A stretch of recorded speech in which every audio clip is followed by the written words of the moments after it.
example of this could be chapters 1 to 9. What's the significant speech that he gives fairly early in the book? We got his graduation speech.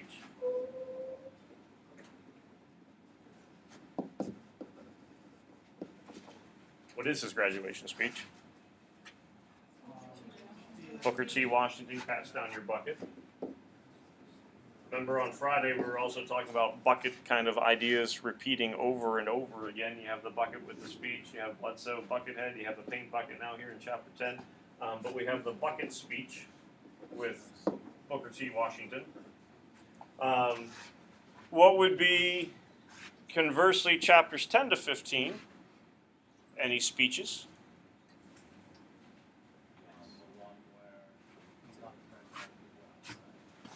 Yeah, basically we just refer to it as like the eviction speech. I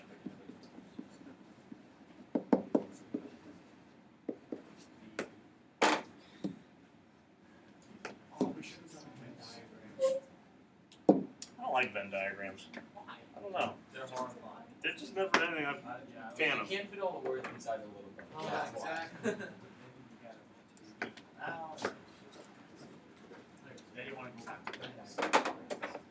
What would be differences besides like obvious words and things like that? But so far as motive, so far as delivery, so far as like content of the speeches, where would you start to see some change between what the bucket speech is compared to like the eviction speech? With bucket speech, he kind of spoke a little deep. He didn't really like. When everyone started laughing, he just kind of let them laugh. But with the eviction speech, he's having a lot more power behind his voice. He speaks a lot more enthusiastic. Conviction. So the eviction speak, he's speaking with more conviction than he does before. Power, like emotion behind it. Yeah, he moves a lot more passionately. You could go, we know what the bucket speech is with the Atlanta Compromise. What does Washington essentially say for people to do with the cast down your bucket speech? And I think we even mentioned this like with Lucius Brockway, since he's in the basement of the place of employment, that African Americans, according to Washington, are willing to start where? At the bottom, and then be able to work way up. So again, you're kind of going with that passive approach. You're trying to appease people. It certainly is that at the bottom passive approach, where here, really, what's he trying to get? Even if he's not purposely trying to get people to do it, with the eviction speech, because of his words, what ultimately ends up happening? The crowd decides to do what? Did you say riot? Yeah. I mean, it's not like full-blown, like total chaos, Yeah, but the cops. yeah, and you end up having people that take action, which is going to have with that conviction, which is going to have with the power, which is going to have with the emotion. So you start to kind of see where there's at least a little bit more assertiveness starting to take place on his part. If we were going to go back, to like historical characters, we already mentioned Booker T. Washington here. This is a speech that is given in the South. It's meant to please whites, where his eviction speech seems to be more radical. We already used I guess I didn't write it down, the term assertive. So it comes across as being more in line with a northern action of like Du Bois to kind of contrast the type of idea that Washington's having.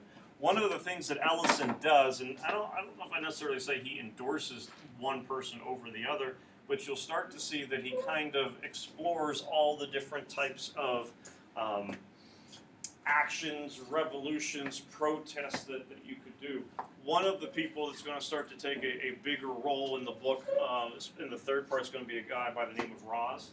He is Roz the Exhorter. He is someone who is very assertive, very radical. For folks in A-Push, I don't know if you've mentioned Marcus Garvey yet, but he would be a person who kind of goes in the Marcus Garvey kind of role. We'll cover him a little bit later on, so if you're unfamiliar with it, don't worry. But basically, Ellison's exploring a lot of different types of protests, a lot of different viewpoints, perspectives that you could do to try to get some kind of equality for all folks. So speech is being an example where you kind of see a change. Any other common themes or traits where you can kind of start to see a change with Tim from one kind assigned in 1 to 9 to a different type of person, 10 to 15. Words being one. Anything else? I just have a question. How much is he really mentally active as possible? Is he like I feel like, did he become like amnesia or like what's going on? No, I mean, there's certainly the details behind everything that gets him there probably going to be a little cloudy with, so far. But he doesn't. I wouldn't say he forgets Brockway. Afterwards, when he is when he's talking to like the head person at the hospital, talks about, do you know Mr. Norton? He gets confused. Talk about assertiveness. When he goes back to the men's house where he's staying, he thinks he sees Bledsoe. And he gets upset about it and goes to dump the spittoon on him, and then, oops, it's the wrong guy. My mistake. And then he gets kicked out. So he still remembers who Bledsoe is. He still remembers who Norton is. I'm sure there's probably going to be some things that he's a little foggy with, but to say that like his total identity would be gone at this point, he's not suffering from amnesia. It's not, who am I? Why am I here? When was I born? All that kind of stuff. One thing that, and I think we did touch base on this a little bit on Friday, what's something that kind of does take him back to his roots? Southern roots. Nostalgic. I am what I am.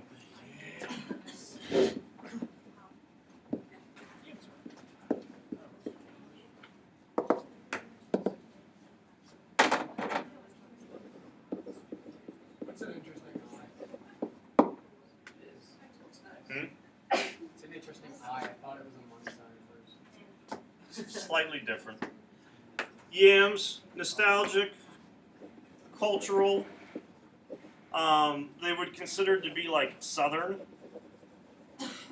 And the guy, the vendor is advertising them as Carolina yams, not like, hey, New York City's finest here. And it's a simple little contrast, but food-wise, chapters 1 to 9, here he's kind of embracing who he is. What would be his food choice where he's kind of disassociating himself from who he truly would be upon his arrival in New York City? You asked for toast and orange juice, right? Yep, the toast, OJ, coffee, kind of like the businessman special breakfast, where it's certainly more of a northern, mention here, businessman breakfast. But he's kind of disassociating himself.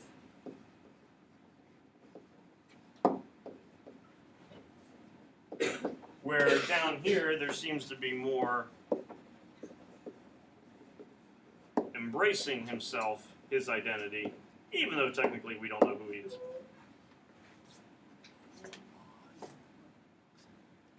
So some of those things you're kind of starting to see. One, how it keeps coming back, and then two, some changes that start to happen with it.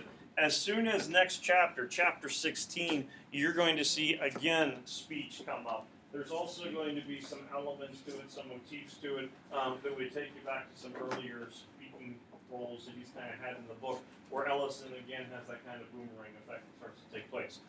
There's certainly more than these two, but I just wanted to highlight at least these two to kind of give you the idea as to, all right, you can at least start to see there's a little bit of a shift that's taking place with him, where he is becoming a little bit more assertive, a little bit more comfortable in his own skin, or at least he seems to be, compared to this person who is trying to impress everyone or trying to keep everyone happy. Now he's at least doing something a little bit more for himself. The issue is, to say that he has full control of his identity, I think would be a little bit of a overstatement at this point. What new organization now do we have? We have the Brotherhood. What do we know about this group? Not a whole lot, but what are some things that we're starting to at least maybe kind of figure out about the Brotherhood? And it could even be people who we know involved with it. We got a couple character names from Quote Quiz that we would certainly know. They didn't know brothers, they're a couple sisters.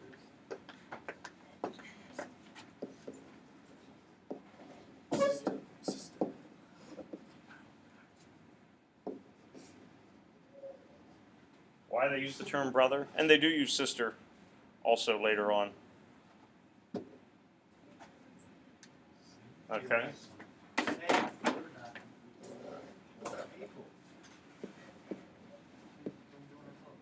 And the illusion that people kind of play off of it would be it's similar to the use of comrade, which for folks gives the Brotherhood more of an American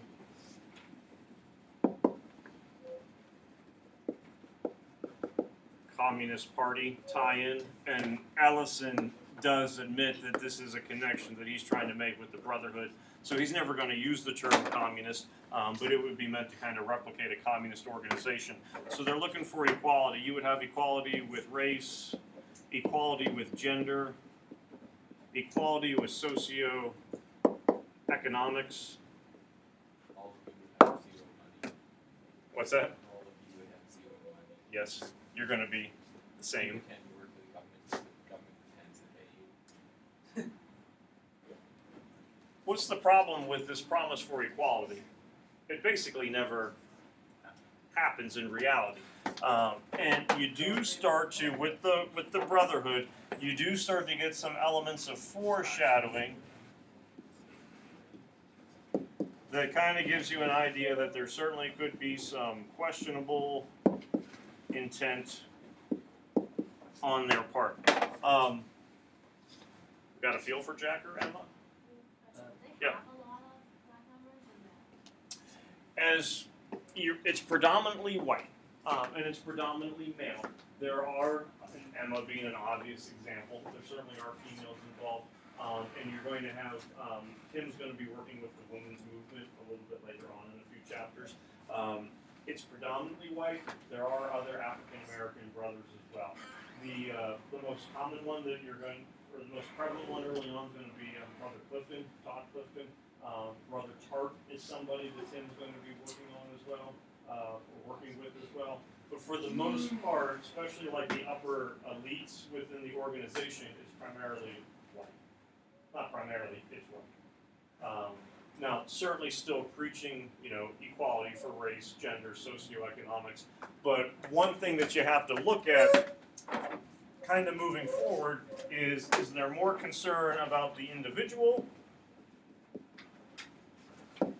or is there more concern about the group? So you can be talking about equality and all that kind of stuff, but if equality for the individual means that you still have to submit to the will of the group, then your personal freedoms, your equality, your own identity, all those things can certainly still kind of be in question with it a little bit.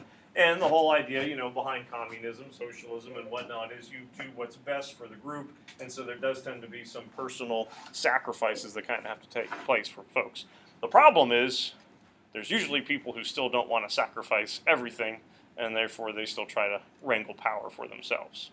So how Tim is going to kind of handle this would be one of the things we keep an eye on. Anyone remember where they go after the eviction? So they stop, they have their own little conversation at the diner, but then he says, "Why don't you come with me?" And Jack takes him to a party. Where's the party at?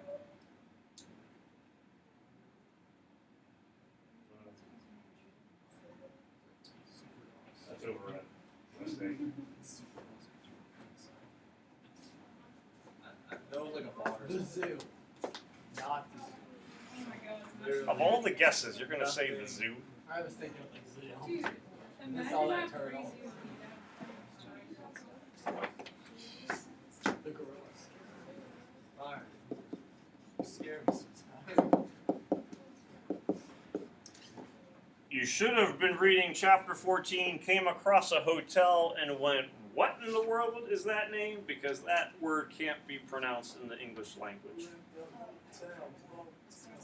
Starts with a CH, yep.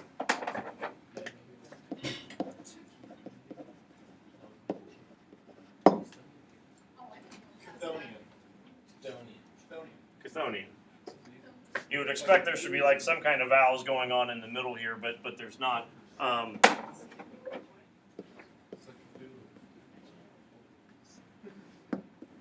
Anyone familiar with Chthonian? No, but I've heard of it. I've heard of it. That's the answer that everyone says. No, but it means something. I've seen it. It's Greek. That's why. That's why. Hades. Oh. Yeah, it's the underworld.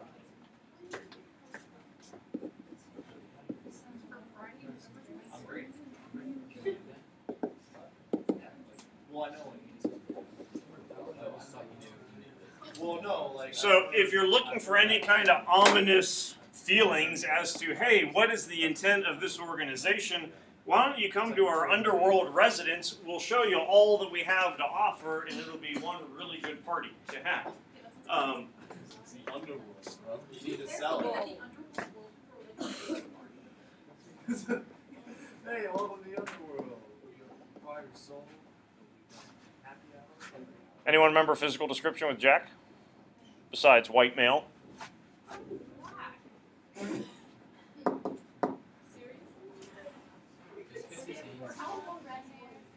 Pardon?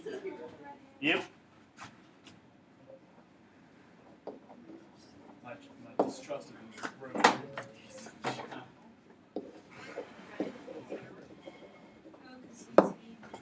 So he's got like a demonic aura about him. Come down into the lair, into the underworld, and we'll show you everything that the Brotherhood has to offer. To kind of add on to that element, and I think everyone's for your reading check quiz on Friday had it. What is Emma's concern about Tim? Don't you think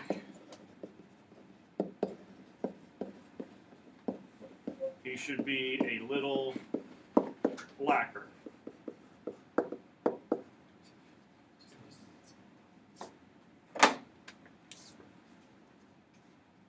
Where did they get their money from? For like an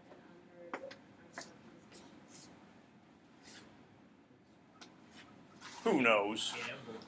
And we don't really know everything behind him so far as, you know, we had the Great Gatsby party reference, you know, who knows if Meyer Wolfsheim's bankrolling the whole entire thing.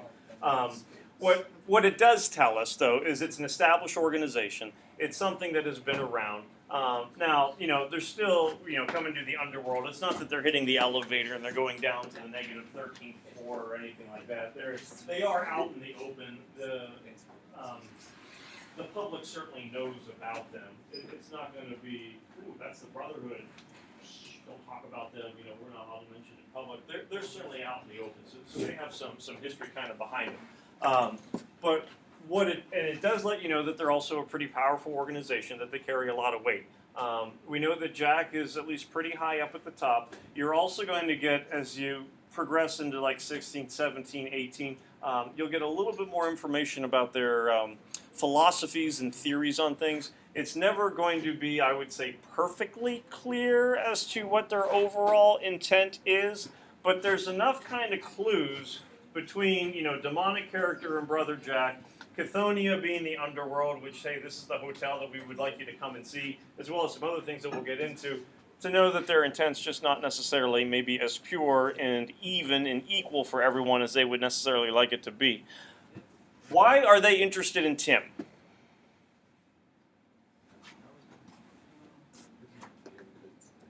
Okay. He doesn't really know that he's necessarily giving an audition, but he gives this eviction speech.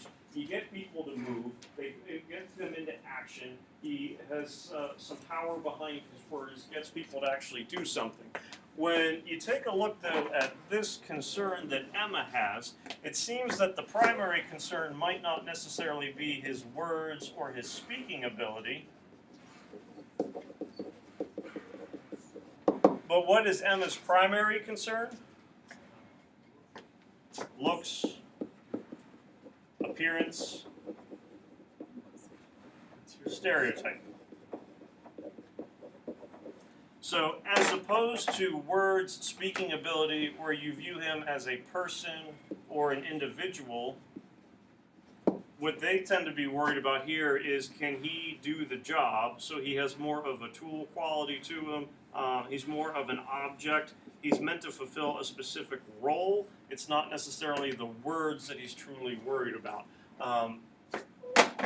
The benefits to him being in the Brotherhood: he gets some cash up front. I think we mentioned this on Friday. He gets $300. He also gets a salary per week. Remember the amount for that one?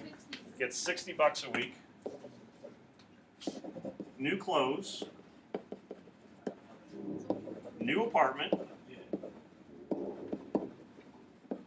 And new name. Who gives him the new name? Brother Jack, and it's written on a piece of paper that he gets. So you have this white male domineering character ends up giving this African American a new name. It tends to kind of slap of a bit of ownership. Or if we wanted to go back, 100 years before the book, not just ownership, but it seems to fit more in line with slavery. So he is fulfilling a role, fulfilling a need that someone else wants for him, but since he's getting compensated with some money for clothes, apartment, the new name, the new identity, he's not necessarily picking up on what all this is really truly going to entail for him. But you essentially have some kind of figurative slavery ownership that would be happening. Even after you could go, well, all right, he's going to be a brother within the organization. They're still welcoming him in. That in itself isn't going to be slavery, or that's not going to be too much ownership. But the chapter where he wakes up, then chapter 15, where he's back in Mary Rambo's house, he wakes up.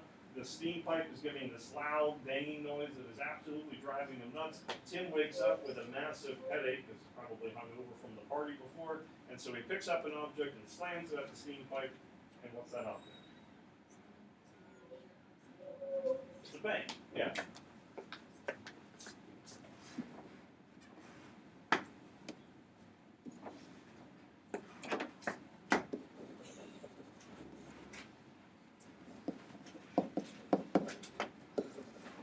The bank is a derogatory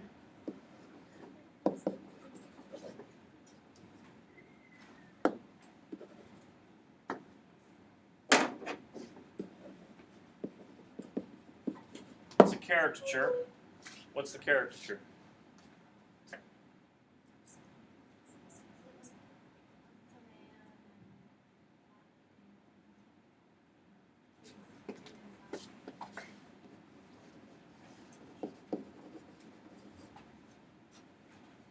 Got a big what on his face? Big smile.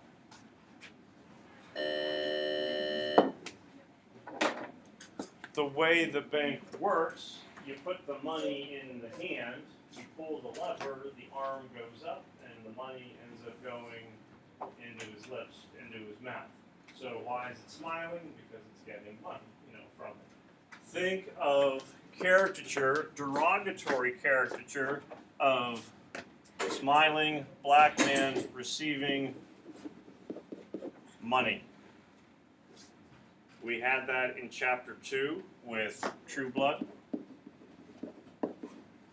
We had that in chapter 10 with Brockway. And now we have this in chapters 13, 14, 15 with Tim. The bank ends up being representative of Tim. Allie, do you remember what happens to the bank when he throws it at the steam pipe? It breaks. And the main part of it that breaks is not the arm, not the belly, the head. Tim wakes up just having been given all this money with a headache, takes the bank, throws it at the noise, the head of the bank explodes with all this money within it. So you're again getting like a parallel, a connection. Now, he takes those belongings, or not belongings, he takes the pieces of the bank and then he throws it into his suitcase or into his briefcase because he wants to be able to get rid of it. The big thing is now, all right, if it's going into his briefcase,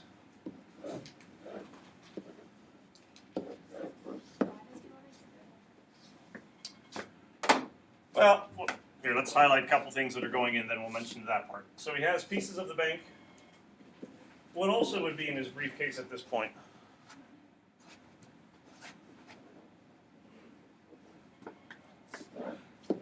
He had Bledsoe letters. he had scholarship, and he also has what we just mentioned besides the money from Brother Jack.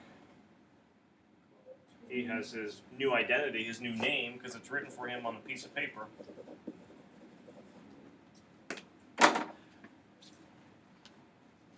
If you break something, Allie, like so far as why does he want to get rid of it?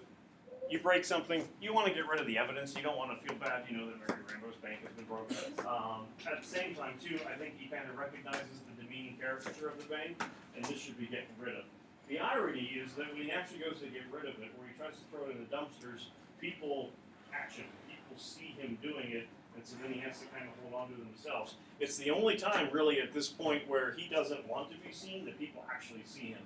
So the guy who is invisible throughout most of the book, or at least doesn't seem to have an identity, the one time where it would be useful not to be looked at, not to be seen, not to be recognized, he can't get rid of the bank. So he has to end up now holding on to the bank, the scraps of it, the pieces with it. Bank, money, Bledsoe's letters, even the scholarship to the college, certainly his new name. These would all be items that are going to kind of signify that other folks have control over him. So within that motif chart that you have for whether it be chapters 10 to 15 or 16 through the epilogue, if you have something that is going into that briefcase, you certainly want to keep an eye on that. What is he literally carrying around with him his whole time within the story? He has his personal baggage. And so you have this baggage, this burden that is with him, that symbolically he's not going to be able to unload until he figures out who he is and gets a real identity, one that's his own. And also literally he's carrying around baggage with him within this briefcase. There's certainly going to be more items that are going to be going into the briefcase throughout the rest of the chapters. Keep an eye on those things, and certainly what he does with the briefcase at the end of the book is going to be significant when it comes to, you know, how do people have control over him and him trying to break free from that. But until he's able to break free from the control of other folks, his identity is always going to be determined by other people. It's not going to be determined by him himself.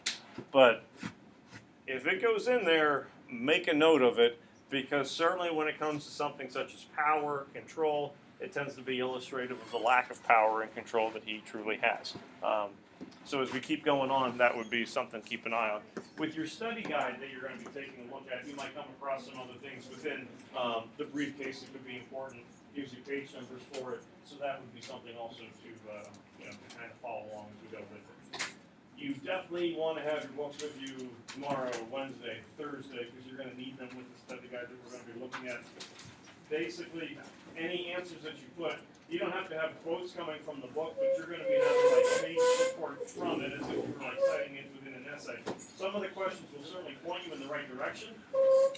Other answers, you're going to have to kind of be able to locate on your own. Now, you'll be able to work with other people, but just like we did with the Du Bois packet, ultimately you're going to be giving me your one study guide. So you want to just make sure that you're going to be responsible for that one so that I do get it back. If you know you're not here at some point this week, other than Wednesday with the poetry quiz, Tuesday, Thursday, we're going to be working on study guide. Friday, the synthesis TW that you have for the sources.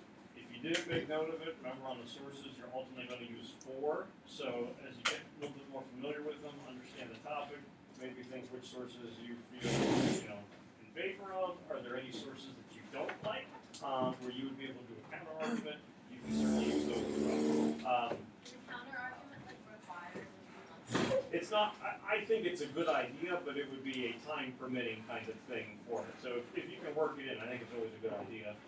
It'll just see how it is, time-wise. O'Connor essays, you did your 6-word quotes. I'm not putting a quote limit, word count on the synthesis TWA, but keeping it within that 4, 5, 6 words, I think would be very helpful for you so far as maintaining your own control of language, style, all that stuff. All right, so just have books with you. I'll help you study guide tomorrow. We should be good. Grace, we need to come up with a poetry quiz.